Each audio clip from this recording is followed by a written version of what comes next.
Boy, do we have a special episode of Sin City Crypto for you today. We have the founder of VeChain live in studio. Sunny Liu will be joining us here. Talk about everything VeChain. Talk about that impressive leg kick he took and whether he's going to take another one. We'll talk about some of the exciting things VeChain is doing. Also, I'm going to get Sunny's take on crypto-backed mortgages. Also, we're going to talk a little bit about RWAs. We'll talk about a lot of different things. ETFs as well. Is VeChain going to get an ETF? And is that pivotal for the succession of the altcoins? We're going to talk about that and much, much more on today's episode of Sin City Crypto. Let's go.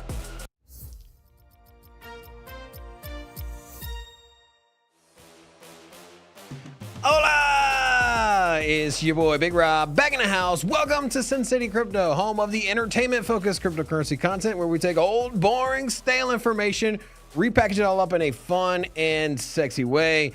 You know what? What a show we're going to have lined up for you today.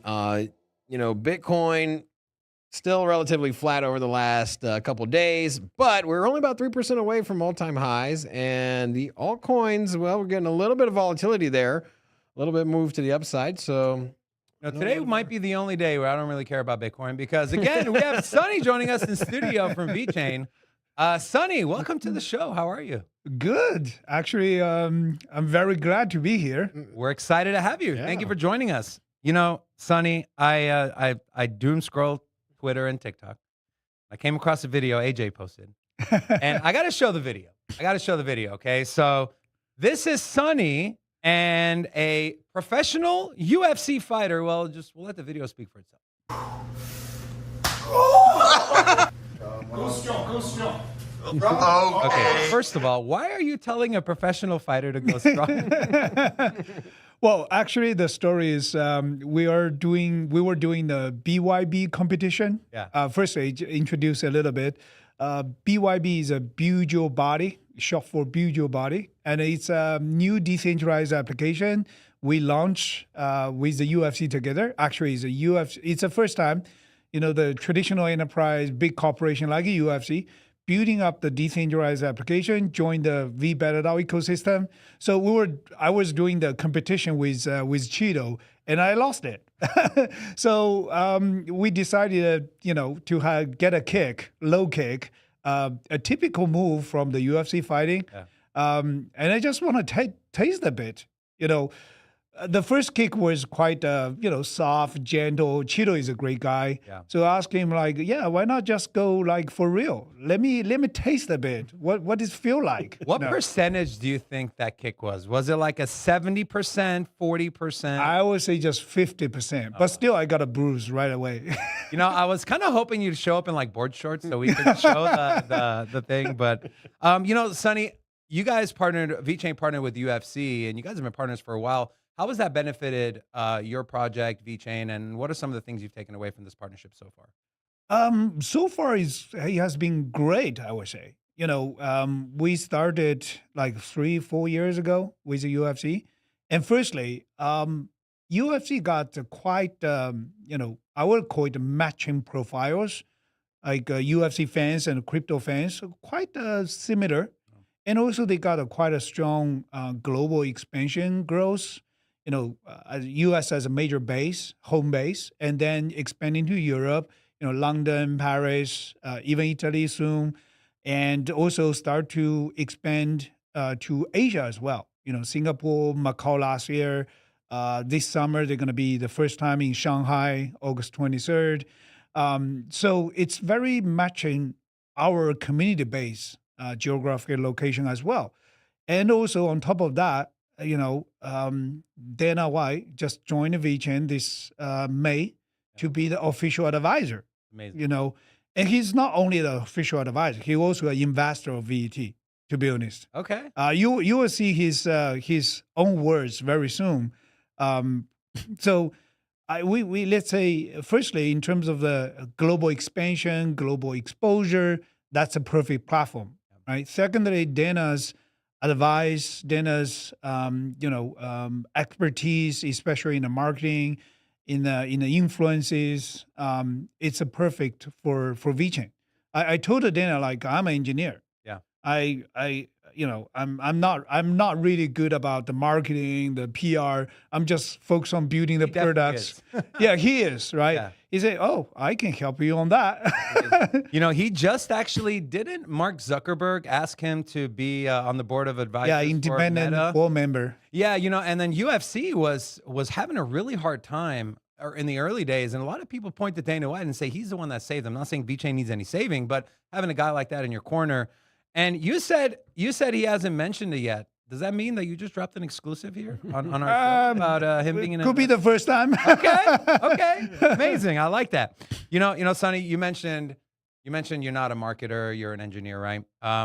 Correct me if I'm wrong, but you used to mine Bitcoin in the early days. Yes. And you used that money to create VeChain. Yes. Are you completely out of the Bitcoin mining, or you still have some? I mean, firstly, I started Bitcoin mining back to the good days in China. When at that time China still owns, represents 75% of horsepower. Yeah. And my mining farm used to reach 6% of total global horsepower.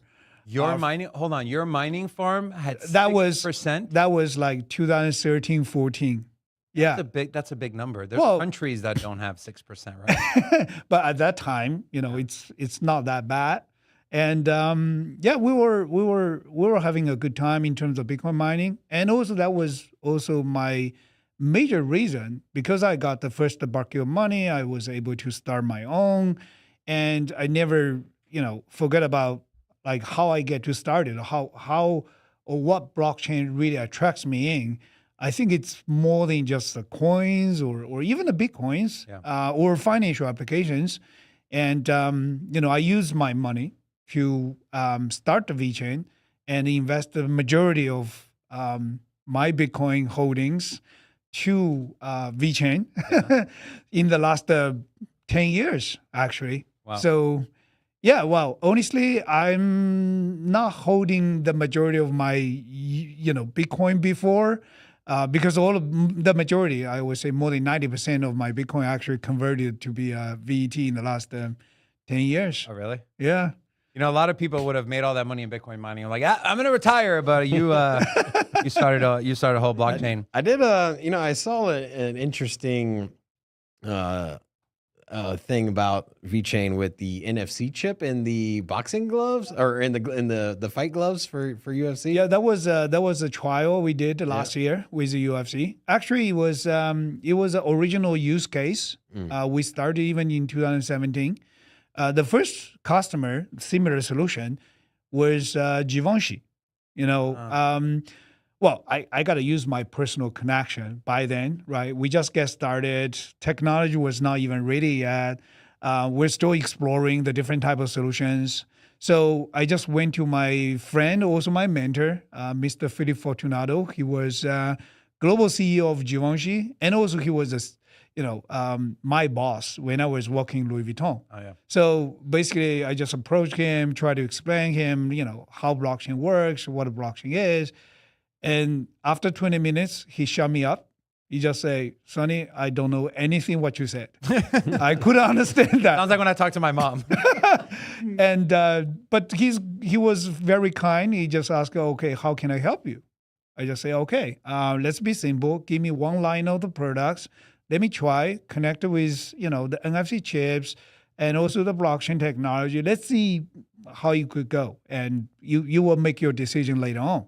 And next thing you know, in 2019, 2 years later, we cover 100% of leather goods for Givenchy globally. And also start to roll out to more brands, the different type of enterprise with just the one single solution from day one. That's amazing. I was going to ask you about the track and trace program you led at Louis Vuitton. One of my friends is a CFO, right? Okay. Chief Financial Officer. And this was probably 2-3 years ago, and he was really intrigued with blockchain, and he was asking, he's like, "Hey, can you give a presentation?" So I did a deep dive into how much money Nike loses every year from counterfeit shoes, from people that think they're buying real Nikes, but they're buying counterfeit Nikes, which is directly affecting Nike's profit and sales and revenue, which I think the number was like $800 million or close to $1 billion. And I'm not surprised. Yeah, and so you guys have worked with the likes of Walmart, BMW. Having working with those legacy giants, what comes next in that arena of what VeChain really started out to do? Yeah, for sure. I mean, like you mentioned, we start with the track and trace, supply chain management, authentication, those type of the solutions. But starting from a few years ago, 2021, 22, we start to think about, well, what is the next, right? And then we find out one, let's say, area for those traditional enterprise adoption, which should be improved. And actually, that's like there's a token missing, or let's put it this way: the token utility missing in the application of enterprise adoptions, and which was part of the reason was lack of the clarity of the regulations, right? Like you mentioned about your friend as a CFO, but most of the time they will start to concern you, like, how do I keep the assets or token assets or crypto assets into my P&L, right? Yeah. How do I use that? So that was a part of let's say challenge, and but we made a decision. Like, I believe the future blockchain application shouldn't just enterprise driven or enterprise as main player. It should be like a merge between business application and also the retail application. So the individual users should be working as a partner with any type of platform or enterprise. Yeah. So that's what we have been focused on right now. I'm happy. You mentioned institutions, Sonny. A lot of people are looking at this market. I mean, you've been through multiple market cycles, bear markets, right? So you've pretty much seen it all. And I think this cycle, a lot of people are worried that the institutions have kind of taken the lead or taken the wheel with the ETFs. Retail's kind of broke. What are your just general thoughts on how this cycle has differed from previous cycles that you've been a part of? It is different. But still, I mean, the super cycle still stays. I that's my belief. You think so? I think the 4-year cycle is still there for two reasons. Firstly, it has been running for 3-4 different cycles. At least I experienced 3 cycles, complete cycles. Yeah. 2017, 21, even 2013, when the first time Bitcoin reached to $1,000. Yeah. I was doing the mining there. So I believe the super cycle still stays, and also let's say the market memories is super strong, and even it will change. It is changing, but it's gonna take time. It's not gonna change like one night over. Let's put it this way. But also we can see the clear pattern shifting from the previous cycles. The main difference is just the players are different. Yeah. Like you mentioned, institutions is coming on board with the clarity of the regulations and serious new money coming from Wall Street, coming from ETF institutions. And for sure, they will have a different pattern as the retail market before. But I think it's a very bullish and it's a very positive sign. That shows, firstly, the serious money, they start to believing the technology, believing the trend of the market. Secondly, they were looking at different, let's say, portfolio, different aspects of the portfolios. Honestly, we spent a few months talking to multiple different institutions, from the Wall Street, the Europe, even Asia. Actually, last week I was just having several meetings with quite a big players in the Japanese market. You want to tell them about us? You want to tell us about it? Well, there were not too many. Fair enough. So let's say those institutions give you the feedbacks or the requirements about the portfolio they're looking is entirely different than the retail markets or the normal trends or the previous cycles, right? That gonna bring the difference. But in the nutshell, in summary, I would say it's more fundamental focus, more than just narrative driven. Yes. Right. Speculation. Yeah, speculation. In the first 15 years in the crypto, even until last year or early this year, it's still narrative driven. Agree. Right. But more and more institutions coming on board, they start to challenge every project they're looking at.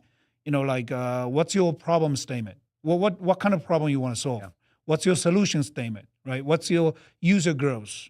So what's your value proposition? Those kind of fundamentals. Right. So eventually will drive everybody to really focus on utility creation, value creation, and eventually represented by your user growth, that kind of fundamentals. Yeah. So I think that's what we have been doing for last 10 years. We're kind of leading the way. You are. And, while a lot of projects kind of falter during bear markets, VeChain has been going strong for 10 years. Sonny, I was going to ask, and Rob, feel free to jump in too if you have any, insight. Because, Rob and I, we talk on the show all the time. And I always say this cycle is different in exactly what you mentioned, Sonny, is people are looking at fundamentals, not just speculation. Yes. Right. And so no more of, we're doing this, guys. We're building this. So when institutions come, they're here. Yeah, I think what you're mentioning earlier is that super cycle. I think if you think about this, retail gets scared. Especially during the earlier days of crypto, and I think with institutions coming in, they're not going to be as privy to sell in the same regards that traditional retail crypto individuals. They get spooked out of the market. They see Bitcoin drop and they start selling off. I think you got a different investor now, and these people are not only just investing with money, but they're also buying into the culture. You hear the CEOs of major companies going on CNN and things of that nature and talking about their excitement for blockchain. Except Jamie Dimon. He still hasn't come around yet. He changed his perspective. He did? Right? Oh, finally. Okay. It's a pet rock to like a pet dog now. Yeah, well, I totally agree. Bitcoin has been dead for like millions of times in the last 15 years. But if we look at where Bitcoin today is, so as long as you're building stuff, you are, it's not only like one project or just a Bitcoin core team building. No, it's actually everybody is building, right? In a decentralized way. You can build the asset management. You can, towards the regulation clarity, getting the big serious money coming to on board. All of the work is part of the building. So keep building, and eventually you will get the rewards from the market. Amen to that. Yeah. I know I'm pretty excited about the Stargate coming up. I think that's July 1st. Is it still on track for next week, right? So far, so good. So I have a couple of things I wanted to share, Rob. Thank you for bringing that up. This is from the VeChain handle on X. Stargate drops July 1st. VET will never be the same. Okay, so I'll ask you what that means. And then also from VeChain, through Stargate, validator staking caps are being raised from 25 million to 600 million VET. Soon, delegators will be able to select which validator to delegate their VET collateral to and earn rewards from. It says VeChain Renaissance strengthens VeChain Thor economically, technically, competitively. Stake big, secure more, earn at scale. Sonny, can you maybe expand on Stargate and how that's going to revolutionize, I don't know, just tokenomics or just the project as a whole?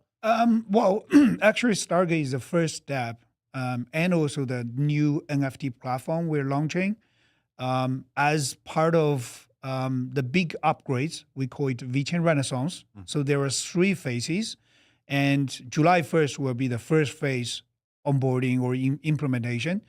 We call it the Galactica as a phase 1. It's not only about the technical protocol upgrades, but also the tokenomics upgrades. The real purpose is we wanted to enable the real decentralization. Okay, let me explain a bit. Yeah. Decentralization is always sitting at, like top operational guy to do any kind of crypto project, right? You name it. POW, POS, we all follow this kind of philosophy. You got to be decentralized. And I believe the decentralized power for sure. But in reality, the decentralization is hard. Why? Because not everybody has a certain level technical capability to run a validator, to join the network. And usually you find your representative, right? You go with the staking service or like a POW network, like a Bitcoin. Yep. You got to choose a different mining pool to represent or to, let's say, participate in the decentralization protocol, right? So we find out the typical barrier is a technical capability. So the real question is, we ask it to ourselves, how could we enable the ordinary people without the technology capability or understanding or knowledge, like how to run a node, how to maintain the software, still able to participate the decentralization protocol. And that's our design. The design is using the NFT, represent how much token you staked. As long as you are able to know how to operate the NFT, you can use your NFT to connect it to a different validator and calculate your staking amounts to be part of, decentralization, part of the protocol. So in a sense is we kind of sweep the barriers of the technical, and then we could have an inclusive adoption. You don't need to know how to run a node. You don't need to know how to maintain the software upgrades, iterations. No. As long as you can find, you can stake your VAT, mint your NFT out, use the NFT to support a different type of validator, then you are part of the decentralization protocol. That's number one. That's pretty cool. Number two, we wanted to change the rewarding protocols. Also following not only the MiCA compliance, the VAT and VSO, we get the MiCA compliant in March through the Central Bank of Ireland, but also we follow up the clarity in terms of the SEC guidelines, in terms of the rewards, in terms of the yield. And basically, we wanted to change like your rewards, even you just a NFT holder, right? You are a delegator, you're doing the delegator role. You get your rewards not through any middleman, but directly from the protocol level. And you don't need to give away your assets because you still control the NFT, which represents the asset you stake. And anytime you want to unstake, fine. You just return back the NFT and get your assets back. You want to liquidate, you want to do something else, do whatever you want to do. So that kind of a, let's say, mechanism will enable normal people, also part of the, the total consensus building, consensus maintaining without any technical expertise required. That's amazing. And I'm a big proponent on, everyone always talks about, we're going to onboard the next billion users. Well, you're not going to onboard anyone if I have to sit there and explain to my mom via a 10-page book how to download an app and then do this with your wallet and do that. So I'm all about practicality. Sonny, you mentioned the NFT aspect of what you guys are doing with Stargate, right? A lot of people are saying NFTs are dead. Well, depends. Okay, please explain. Let's say NFT fundamentally, NFT is a tool. It's a technology, right? It's a non-fungible token with a programmable features. So that means how to use NFT, I think it's the right question to challenge or to ask. And when people say NFT is dead, basically following up the previous cycle, the collectibles, the different type of PFPs, right? I think eventually it proves what we said. This market is going to we call it the second growth curve. Focus on the utility, focus on the value you're creating. So it really matters like, okay, how do you use NFT technology? Or what is the real value, like essential value behind every NFT, right? So I'm not even saying like let's say those collectible NFTs with the right use or right use case, it could come up back again. Right. So to me, it's just a tool. It's a technology. It really depends what kind of solution or what kind of the use case you're going to build with the NFT. Right. I think a lot of people, and rightfully so, right? I mean, not everyone takes the time to read into what's an NFT and how does it work and what is it used for. They hear NFT, they think Bored Apes or Pudgy Penguins or just a picture that I spent 3 ETH on and I never got my money back. Don't tell my mom. And so, but I agree with you, Sonny. If you just kind of expand outside of the pictures, sure, NFT is just like you mentioned, just a technology. It's like an email. It's like WhatsApp. It's just a different application. Yeah. Sonny, I wanted I want to show this here. This was posted by Chain Broker. Top projects by development activity growth. VeChain is number 2 at 97.9% activity growth. What are some? I know you're excited about Stargate. Are there any other dApps or projects that are building in your ecosystem that you're really excited to see come to fruition? Well, sure. I mean, we have 3 lines in terms of strategy, starting from actually this year. In terms of the product delivery, the VeChain Renaissance for sure serve the baseline. Yeah. That's about a tokenomics upgrade. That's about a protocol upgrade. Stargate is going to launch in just a few days. Same thing with Galactica as a phase 1.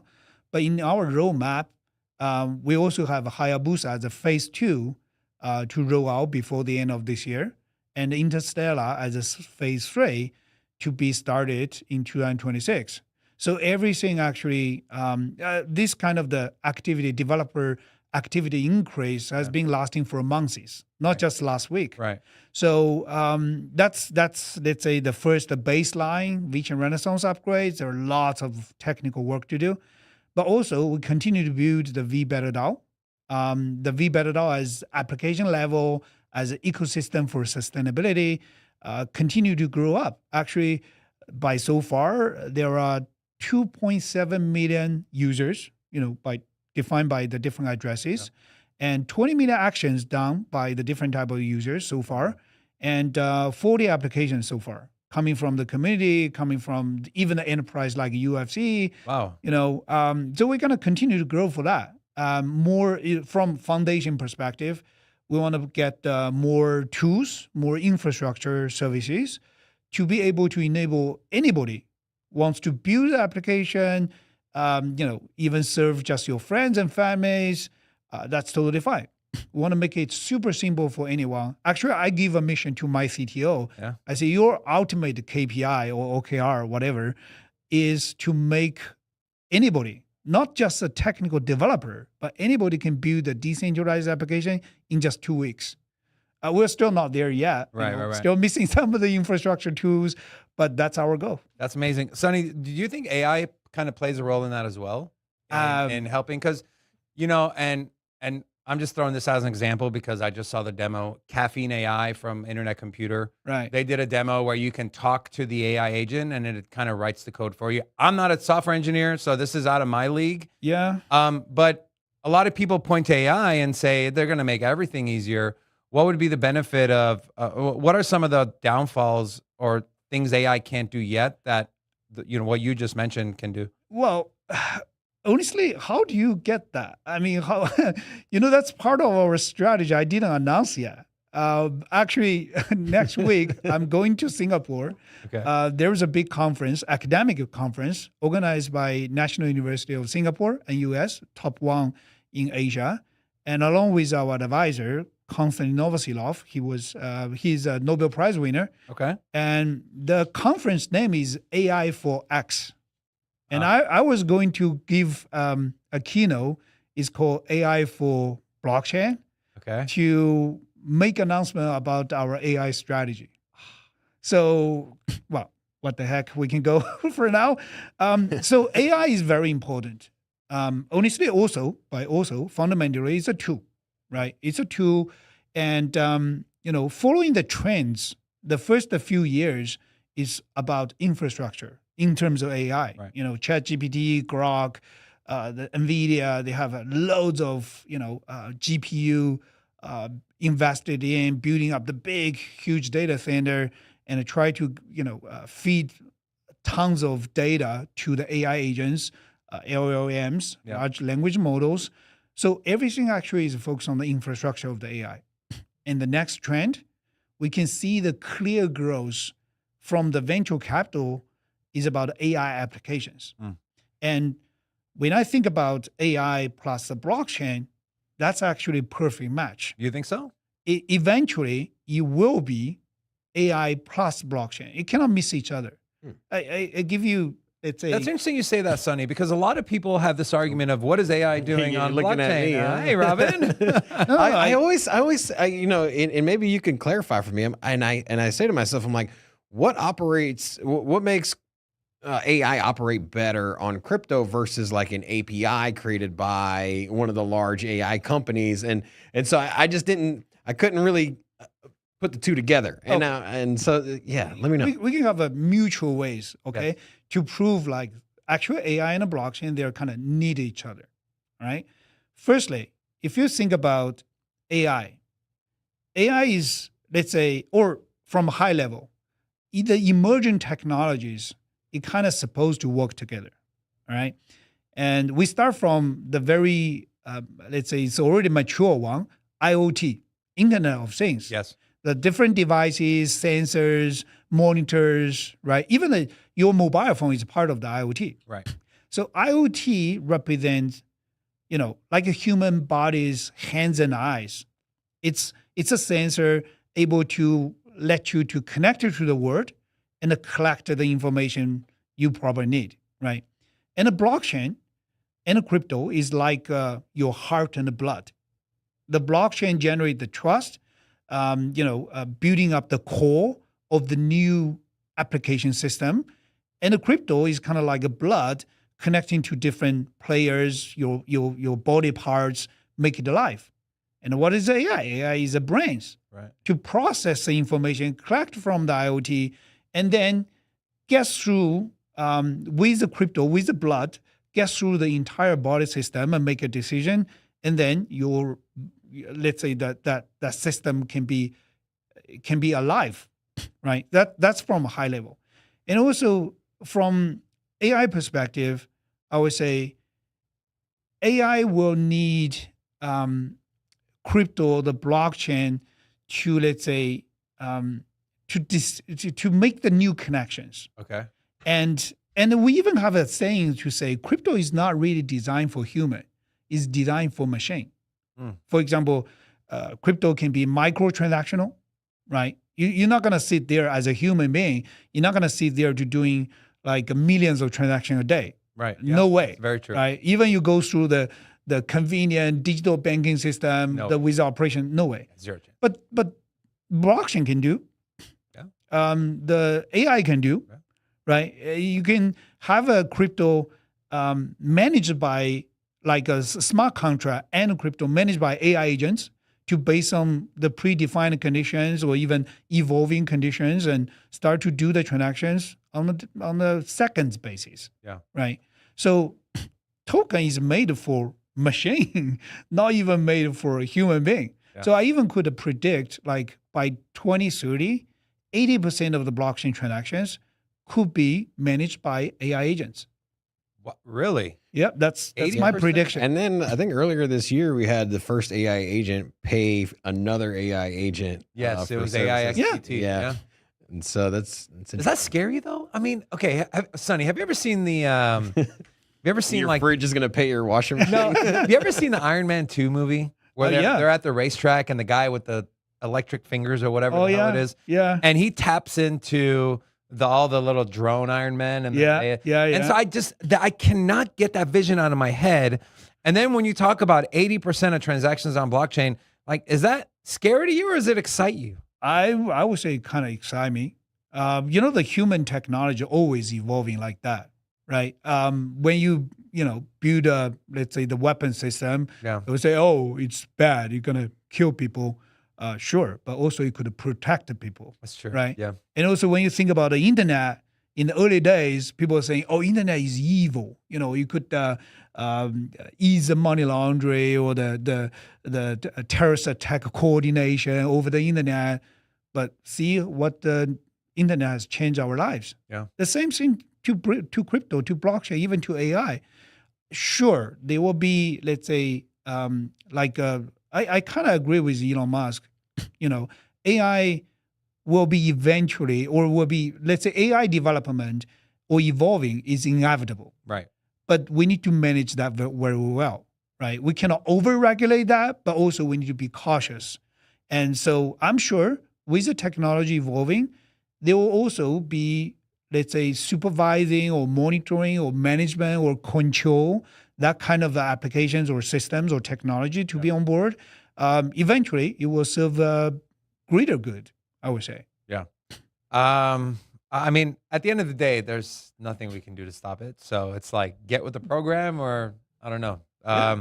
That's kind of where I'm at. But AI definitely excites me, and especially being in the crypto space. I do want to ask you, Sonny. Yeah. This is a little off topic, but I don't know if you heard the news, but you can now use Fartcoin to back your mortgage. Are you bullish or bearish? So this is a post by Unusual Whales. Fannie Mae and Freddie Mac are preparing to count crypto as assets for mortgages. And then you have this article here, Sonny, from cryptonews.com. Experts warn crypto collateral could add volatility to the mortgage markets. Do you see this as a net positive, net negative? And what are your thoughts? It's hard to say. Firstly, when I saw the news and also the headlines, Fartcoin, that's kind of like I feel like it's kind of like jokes or something. It definitely right? is a joke, yeah. A billion-dollar joke. You're right. But let's say, I would say let the market decide. Okay. Sure, there might be, like you said, the fluctuation, the volatility could, trigger higher risk of the financial systems, right? Especially when you think about the collaterals and, the liquidation, all of the stuff. And I would say it's really not, it's not like normal people's game. Right. And you need to have a certain professional financial expertise and knowledge, and you are able to, play inside and get your profits or earnings, whatever. But generally speaking, I would say it's bullish. The bullish means the TradFis, the mainstream are exploring, firstly accepting the crypto, right, and exploring the crypto utilities as a assets or as a technology, whatever. So in terms of the direction or adoption, I think it's very bullish. But also at the same time, everything has a two blades, right? Because of volatility, you got to be very careful, and also do your own research, and also, like, if you're not professional financial player, you're not professional trader in the Wall Street, I would say, don't throw the money you cannot lose into that kind of things. Yeah, no matter how many times we say it, though, Sonny, people still do what they want to do. Okay, so we have the crypto-backed mortgages. And you mentioned you're excited about people integrating with crypto. And Sonny, back in 2000 and 2004, right, the dot-com bubble, everyone was so excited. They were trying new things with the internet, email, this and that. You slap .com next to your name and it would explode. And then eventually we got a complete washout. Yeah. And because people realized this is way overvalued, you don't even need to use this for the internet. What are we doing? And then the cream rises to the top, right? Yeah, yeah. You think something similar is going to happen with cryptocurrency, Sonny? We don't have to name any specific ones, but there is, what's the number, Rob? 1 million to 2 million coins? I think what you're saying is we're actually going through it right now. You think? And I think it is happening. I think it is happening. Really? Yeah, it is happening. The real players are rising to the top. And I'm not gonna name any names of projects. There's a lot of projects that are still 50, 60% away from their previous cycle all-time highs. I know price doesn't mean everything. But and like Amazon sold off heavily during that for 5-6 years was dead on the price. And so, do you agree, Sonny? You think it's happening right now? Definitely, 100%. Wow. Well, yeah. Firstly, take a look back about what happened in internet. Right, you're always referring to the human history. Learn from that. Yeah. So basically, starting like 1990s, when the Silicon Valley was established, you got the let's say more and more mature infrastructure or tools or technology, and then you start to like, oh, we can do internet. But what does it mean to do internet? Right. And next thing you know, before the bubble explode, they all like full of .com companies. Yes. But they're doing the same thing. Yes. Right? Literally, same thing. He's just setting up the website and putting the contents in a little bit different format, but they're doing the same thing. Yeah. So for sure, let's say the bubble explode. Yeah. Right. But after the bubble explosion, and there will be a stronger and survivors, right? And still continue to build, continue to innovate and explore. And the next thing you know, you got Airbnb, Amazon, Facebook, Uber, different type of applications, but still following one single philosophy or principle is to use the technology to create the utility for human, for people. And when users start to use that, then, next thing you know, you can create different type of monetization model. Yeah. Right. So to blockchain, if you look at this way, it is happening. It's the same thing, right? Different layer one blockchain platforms were saying like, we have a better TPS, we have a better availability, time to finality. It's the same thing actually. Yeah. You don't make the fundamental change. It's just incremental change, right? It's not the revolutionary breakthrough.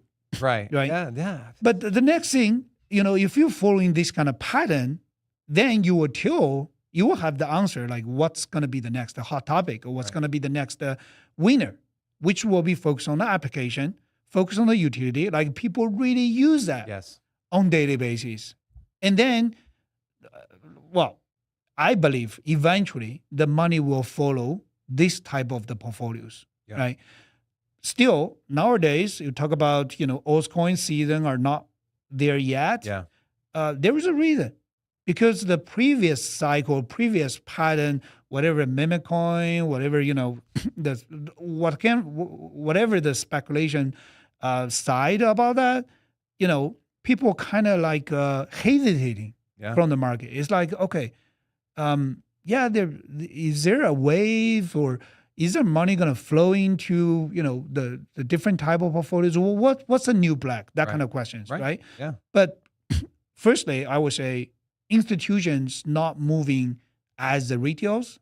The retail doesn't have certain maturity to analyze or collect the process information, either formal, either sell panic, But the institution is more mature. Yeah. They have the systematic way, professional way to analyze. And they have the resources too, Sonny. Exactly.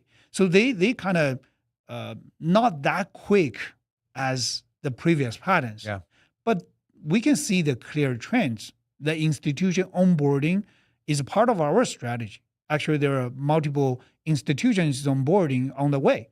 So they want to be our validators. They want to be the long-term supporters, investors to supporting the ecosystem because they believe the fundamentals or they believe the direction we're going, right? Yeah. So I would say the market is going through this kind of transition period and the money are waiting for what kind of the portfolio to go into. And once it's started, it could be triggered by, maybe the Federal Reserve interest cut or whatever. And then it could be like blowing like expansion. Massive market. Yeah, massively. So Sonny, if let's role play here. Let's say you're not the founder of VeChain. Mm-hmm. You're an average crypto enthusiast. Mm-hmm. You invest, you decided, hey, I'm going to put 50% of my investment or my retirement into the traditional markets. I'm going to put 50% into the cryptocurrency markets. Mm-hmm. If you're a retail investor, what's your strategy on what you're looking to have exposure to? And you don't have to name specific projects, but are you looking, where is institutional money flowing? Or like what's your strategy? So maybe people watching, if they're in those shoes, they can get the wheels turning up here and realize, hey, you have a great opportunity here. Yeah. As long as you're focusing on the right things. I think the smart money will follow, or let's say be more sophisticated in terms of where I should put my money in, right? You should either following the institution analysis or do my own research. I mean, thanks to the internet, basically you have loads of the information, but you need to have certain maturity to be able to process and tell the difference. So following the institution is just one way. Doing more research, try to, let's say, not only about reading the white paper, but following up the deliveries to prove, let's say, to find more fundamentals of any portfolio you invested, and then test your products, test the products of the platform. Like, use that by yourself. As a user, are you really gonna use that on daily basis. I really like the product, right? It's just like Warren Buffett's philosophy. He invested Coca-Cola because he drinks Coca-Cola like 5 cans a day. Yeah, that's right. So he's a user, and he used the product, he liked it, and then he invested. So I think the same pattern gonna apply blockchain as well. I think that's a very good piece of advice because, and this was me in my early days of investing in crypto. I was just looking at what the big hype was and what everyone was talking about. Let me buy that. And well, I think times are the last bull market. It was more of a promise of the technology, right? And a lot of it hadn't really been built out. You know, in 2020, I think you had like Ethereum, you know, with smart contracts breaking in, and that was kind of like the new thing. But I think most of the cryptos that we saw, you know, get a lot of attention was off of, hey, one day we're going to offer this, and one day we can do this, and we can tokenize this aspect. And so now I think when we talk about like, hey, you know, altcoins getting recognition, I think the days of like, hey, like you mentioned, hey, we're a little bit faster than the last blockchain, or we do this a little bit better.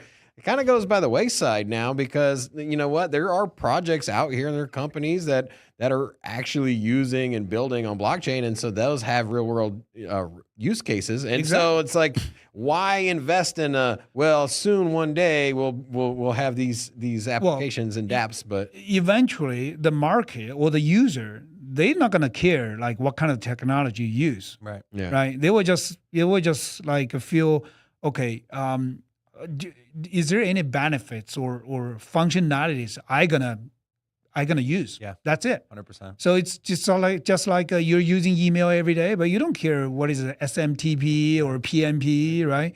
The different type of protocols. You just care like, okay, do I use Google? Do I use Microsoft? How's the UI? Right? How's the UI? Is it convenient? That's the user focus, right? And I think, you know, blockchain is going through the entire crypto world.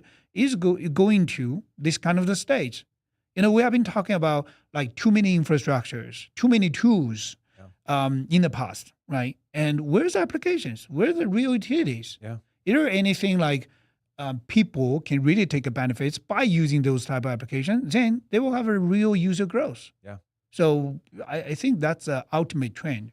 There's a lot of pretenders out there. I'm telling you. That's such a good point. There's a lot and it's such an easy rule of thumb to follow. And this is me talking, is if I'm going to think about adding a project to my portfolio, go into the ecosystem, use it. Do you like it? You see other people using it. If you do, great. Yeah. Right? You can feel confident about it. And also you can be like, for example, we are launching the social logging for most of the decentralized application, following our regulatory work as well. And you know, you can be like, okay, if I'm a crypto user, I use a wallet, I connect my wallet to different type of decentralized application, is good or not? Or you can say, if I'm not crypto user, can I still use the application? Right? Great question. Like you mentioned about your mom. Actually, my mission is also to let my mom to be able to use some decentralized application. And actually, she is using now. I was going to say, how are you doing with that, by the way? Yeah, you making any progress? Because I'm not. You know, I've been living in Italy for a few years, and my mom was moving. Hey, it's a good place. It's a good place. And my mom started to grow with like a coffee drinker as well. You know, she started to enjoy the cappuccino in the morning. Yeah. So I show her how to use Apple ID to log in. Our application like a mugshot. Yeah. And then you can get the rewards by using the recycle mug every time you want. Only thing you need to do is just take a photo about your mug, about your coffee. Yeah. And then she started to use that. Even she doesn't know how to liquidate those tokens. Yeah. And I'm also applying a credit card for her, you know, so she can connect the wallet to the credit card, top it, and then you can spend it. So I mean, still some places we are going to continue to improve, but you know, giving that kind of a seamless or smooth user journey to even non-crypto user, that's what I think that's everybody should do. Amen. Right? Amen to that, Sonny. I do want to ask you one question. Sure. What percentage of crypto projects right now do you think are never going back to their previous highs? 80%, 90%? I would say 90% maybe. 90%. Well, following the natural law. You know, if you think about how many .com companies like never heard again or come back, even the big giants like Yahoo, eventually they come back because they invest in Alibaba. Yeah. They're kind of, you know, B-Way part of or involved in some application building. So I would say if, let's say, I hope more builders, more projects could survive through and continue to build the utility, build the value. But, you know, following the natural law, 90%, I would not be surprised, let's say, to see 90%. And then I Sonny. think that 90% of the cryptos that are going to be the household names in 10 years are going to be things that are not even here, right? I think that there's going to be new cryptos that come in as well. There'll be a few legacy cryptos that come by that have sound fundamentals. I think that a lot of crypto companies or names will get reworked, and maybe some of their founders, and we already see a lot of crypto projects merging and combining forces. And so I think it's going to look vastly different than what people think. And so, yeah, I agree. But I think there's going to be a lot of new players, especially from institutions. I think they're going to Never launch. stop. Never I stop. wouldn't be surprised to see banks launching their own They crypto already are. project. They're yeah. launching their stable. JP Morgan has Onyx, right? Onyx coin or Onyx, Yeah. or no, it's what is the name of JPM something? JPM, yeah. JPMC. Right? JPMC, yeah, they have there's this incubator they're doing, and yeah, to Rob's point, there's a lot of them. They want to get into the space, especially the stablecoin space. My God, the amount of money they're making there. Sonny, I was reading somewhere. Yeah. You, I don't know if you do anymore, but play some poker, Texas Hold'em. I did. Yeah. Well, actually, I learning poker like even before I start the VeChain. Yeah. It just recently has no time.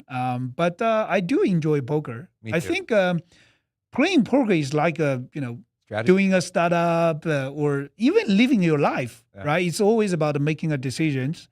You got to look at the odds. You got to look at the risk. Are you able to afford to lose or not? So basically, tournament and cash table is totally different games, yes. right?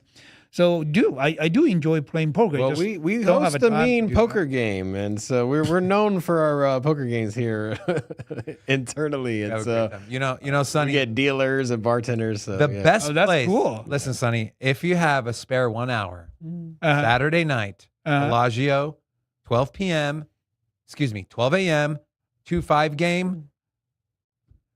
Go ahead and make a little bit of money. Yeah, I would. It's not really about the making money, but I know. it's really like enjoying. Yeah. Right? And also, like I said, it's a part of. I learned a lot actually. Yeah. Playing the different type of poker. So actually, last time I was playing poker in Vegas was playing with Phil Helmus. When was that? And that was 2019. Oh, wow. Some of Really the been a long friends time. organized that. And I really impressed about Phil Helmus. You know, he can call out everyone on the table. He can call out everyone's hand, like 95% accuracy. It's really impressive. I tried that, but I look stupid when I try. What's your favorite hand? Starting hand. I would say Jack K. King. You like King Jack? King I Jack. I like Queen 9 for some reason. I don't know why. Well, one of my best friends actually always keep Queen Eye as Really? favorite hands. That's my favorite hand. Well, actually, the King Jack is my favorite hand because that was my first big winning on the cash table back to 2010, 2009, maybe. That was my first winning hand. Yeah. I used to play a lot of poker, and my time went away, but also I had kids, and then so the patience that I used during poker, I now use with my kids at home. So there's not much patience left. Well, actually, I even teach my daughter how to play poker. Because it's kind of like I consider it as like a life lesson. Yeah. Right? You got to learn how to make a decision. Yeah, discipline. Yeah, patience. disciplines, how to calculate, When you lose 2 hands in a row, don't throw all the chips in the very next hand, even when you have 7. And also very important, even you have 90% odds, but you still could lose. Yeah. Right? That's Yeah, life. that's good. I like that. C'est la vie. If my wife is watching, she's probably saying, God, he's going to come home and teach the kids. I feel like we need to go out and play poker tonight. I know we do.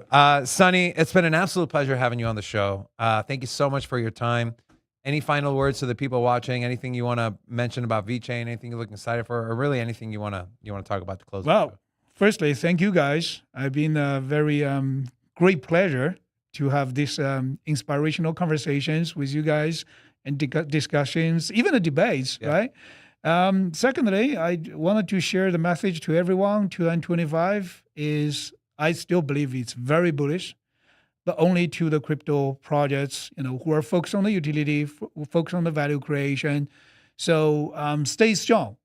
Our time will come. Amen. Those are great words. Sonny, I couldn't agree more. And to all of you watching, we hope you got a lot out of this great conversation. Again, big thank you to Sonny and the entire VeChain team. With that being said, Gina. It's my patented finger tornado. It's not patented yet, but people know it's me. Excited about UFC this I know, it's gonna be fun. tomorrow. Yeah, it's gonna be awesome. Guys, thank you for watching, and big thank you to Sonny again. We'll see you guys next week. Sin City, crypto. Everybody know we here for entertainment and info. Gonna show you how to get that big dough. So every day stay tapped in for big facts, no capping. With Bitcoin, if you're in, then you win. We divide the pie with no fraction. It's Big Rob, David. I spit the game, but they gave it. Name the coin that's your favorite. I got dry powder, why save it? To the OGs, new beginners. Special shout out to the well members. Buy a dip, sell winners. Ain't really nothing you can tell sinners. Tune in for the latest new flavors. They gonna teach us mean coins. They polarizing like barbecue chicken pizzas. I laugh with a major grin. Laggers, we trade them in. Baddies, they came to sin. And sinners gon' play to win. Screaming, hola, till my bags are flowing over. Hold ya to the moon.